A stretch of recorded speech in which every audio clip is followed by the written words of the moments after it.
The vibe of the album is definitely one where I'm hoping it can bring peace of mind to people. To me, it's like a journey through a day, from sunrise to sunset, from waking up to going back to bed.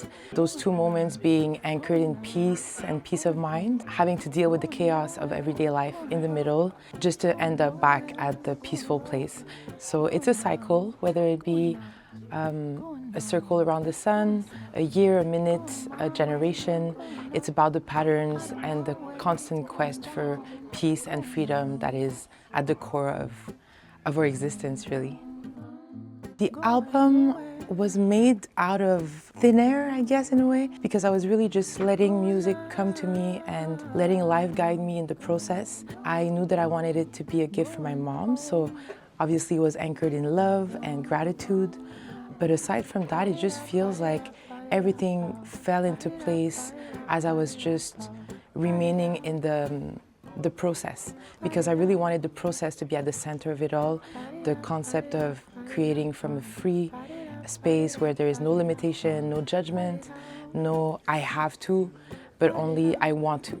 I want to play, I want to have fun, I want to feel free in everything that I do. That allowed me to just follow life and let it guide me to make this album. I think that we love putting people and things in a box, so I don't think this album belongs in one.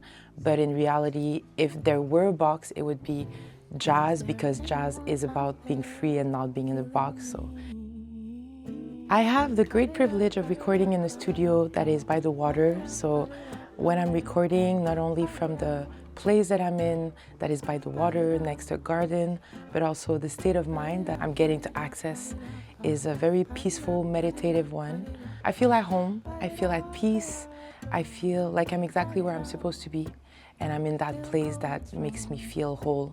So being able to close your eyes and just dive into the music and recording and letting the music flow is a wonderful place to be.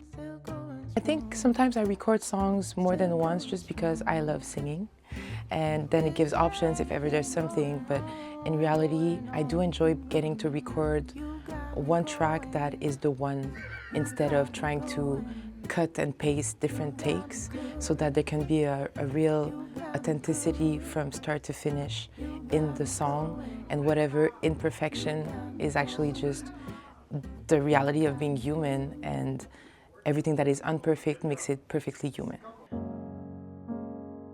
So I was recording Francis Cabrel, Je t'aimais, je t'aime, et je t'aimerai, which is a track that talks about the unconditional love that a father had for his daughter.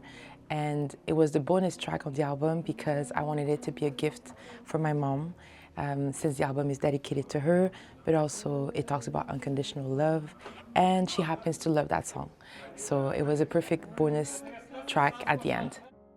For every album, there is a color associated with it because of the frequency that it represents, the energy that it carries.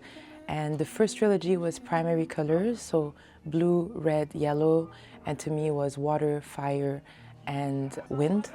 And now in the new trilogy, it's also linked to the chakra for each color. So in the new trilogy, we have secondary colors. So we started with green, which is the heart chakra, and the purple, which is the crown chakra. So it's one that is placed a bit outside of the physical body, but connected to the soul. Is that place that kind of drags you towards elevation. So purple is that color that is linked to spirituality, instinct, intuition. It was a perfect fit for this album where I'm trying to actually be lifted off a little bit. So in the values that my mother shared and that I wanted to put in this album is that peace is not something that you find, it's something that you build. This album is a way for me to try to generate some peaceful energies and to curate to that building of a peaceful place for me and for whomever may connect with those energies.